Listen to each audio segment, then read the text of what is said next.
Rekaman video curhat yang diduga Wahyu Iman Santoso, Ketua Majelis Hakim kasus Verdi Sambo, membuat Mahkamah Agung turun tangan. Kini MA menelusuri kebenaran video curhat tersebut.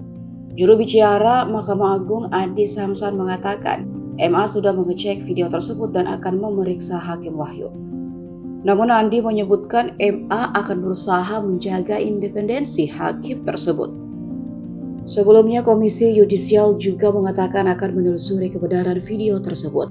Juru bicara KY Miko Ginting mengatakan pihaknya telah mendapatkan video yang dimaksud.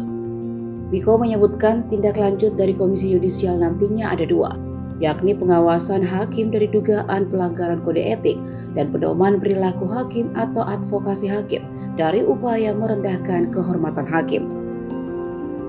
Miko mengatakan terlalu dini untuk memanggil yang bersangkutan.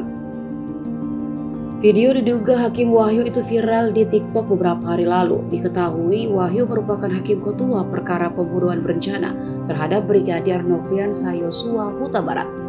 Dalam video itu, orang yang diduga Wahyu menceritakan soal kasus Verdi Sambo.